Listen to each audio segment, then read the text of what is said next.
Welcome to the audio version of the Star Citizens Writer's Guide. I'm your host, Alyciana, also known as Sayla from the Mystic Worlds Gaming blog. Begin transmission. I'm going to invoke caveats A and B before proceeding.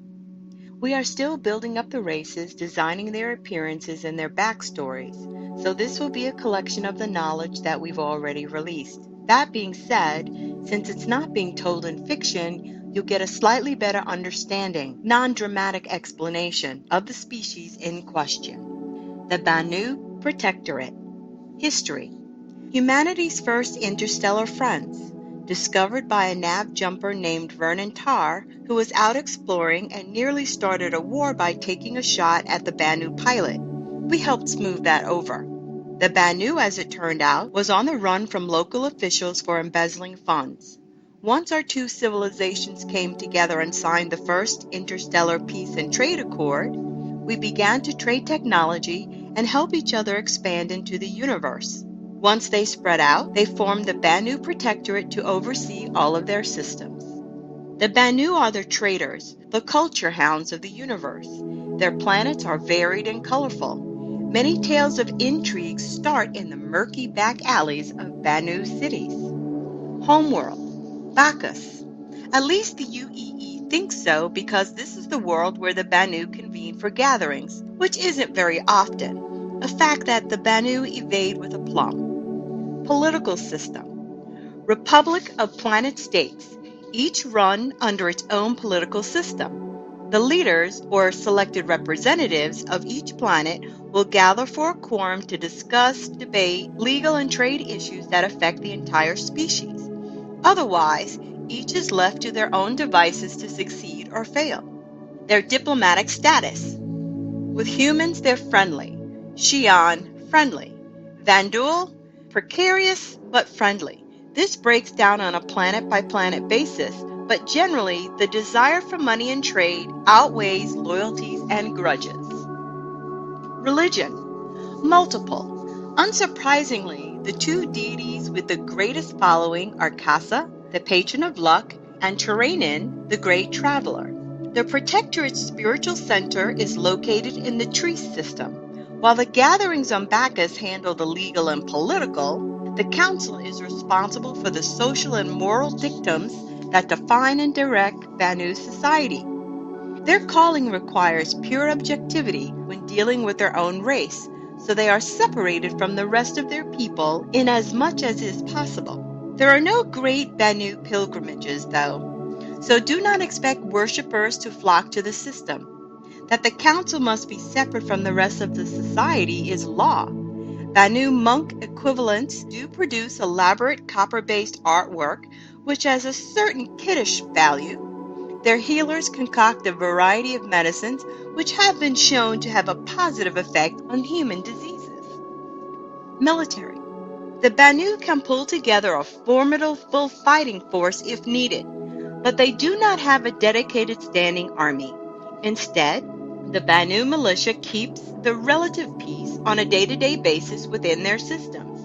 This militia operates on a rotational basis, drawing volunteers, even some criminal, from the various inhabited planets within the system to keep an eye on things in space. To call their approach to law enforcement fast and loose is an understatement. Crime. Suffice it to say there's a lot of crime in the Banu Protectorate. The woeful lack of communication between the various planet states means that criminals can simply hop from one world to the other when his or her current world becomes too dangerous. Since the UEE, even the advocacy, is forbidden to pursue criminals over the borders, the Banu Protectorate is a haven for UEE criminals. And if an attempt is made to reclaim fugitives through official channels, very few of the Banu planets will extradite any fugitives found on their surface. That hasn't stopped some of the more creative thinkers within the advocacy from sending agents undercover, tracking and abducting fugitives, then smuggling them back to the UEE space. Personality traits. Trade is the name of the game in Banu systems. While each of the planets boasts their own specific flavor of culture and tradition, A love of money and trade bind them all. Banu worlds are vibrant, dangerous places with criminals and nobles brushing shoulders in the various marketplaces. Anything can be found within the Banu if you have the credits. Having said that, we should also note that this doesn't describe every single Banu, just most of them. You can create a Banu who despises the whole profit-oriented focus, or an impetuous Xi'an, but they probably have difficulty fitting in their society. History: the Xi'an Empire. The Xi'an and humanity have had a tumultuous relationship over the years. While the Xi'an have generally regarded humanity as short-sighted and impetuous, they have acknowledged our capacity to destroy and treated us accordingly.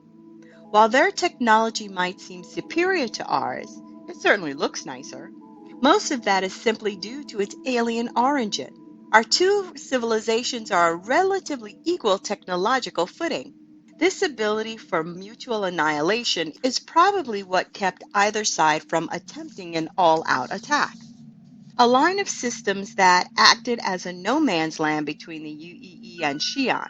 These systems, Tohil, Oya, Gurzil, Horus, Pallas, Hadur, Indra, and Vitterus, became known as the Peri Line. After the peace treaty of 2789, the Peri Line was divided between the UEE and Xi'an, with Tohil, Oya, Gurzil, and Horus going to the UEE, and Pallas, Hadur, Indra, and Vitterus going to the Xi'an. Relations with the Xi'an have warmed over the centuries, but it would be difficult to call them friendly without a slight hint of sarcasm. Guarded is probably a more accurate term. We hope the Xi'an aren't planning to destroy us, but we'll be ready just in case. Consult the following dispatch, which gives a little more insight into the Xi'an culture. Homeworld. Has not been declassified yet. Political system. Hereditary absolute monarchy. The title of emperor passes down through the family line. The emperor has a high council of advisors, each representing a facet of the government. On each planet under Xi'an control, there is a council that runs the world. Those council members report directly to their respective counterpart on the Emperor's Council.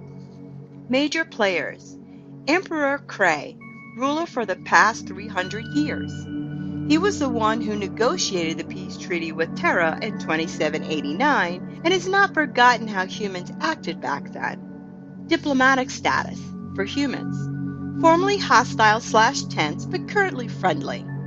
There are still corners of the Xi'an Empire that haven't forgotten how antagonistic the UEE was back in the day. Banu, friendly. Vandul, indifferent but not welcome. Karthak. The Xi'an and the Karthak have been fighting each other for a long time. The longest and most devastating conflict was known as the Spirit Wars.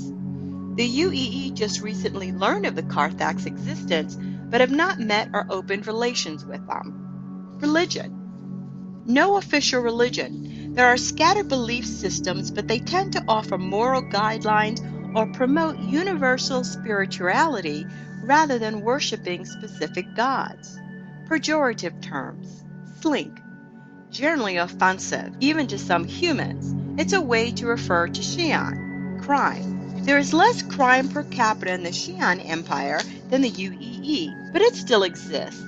The Xi'an pride themselves on having dignified criminals, since acting from emotion is seen as a sign of weakness and immaturity. So criminals within the Xi'an Empire are similar to the syndicates within the UEE, sprawling, disciplined organizations whose business happens to be crime. There are Xi'an pirates and smugglers, but they tend to be younger, still in the rambunctious phase of life. These pirates will usually hunt in UEE territory, but they will rob their own kind if the cargo's right. Personality trait. They are masters of diplomacy. The Xi'an are patient and refined, but can and will throw down if the situation calls for it.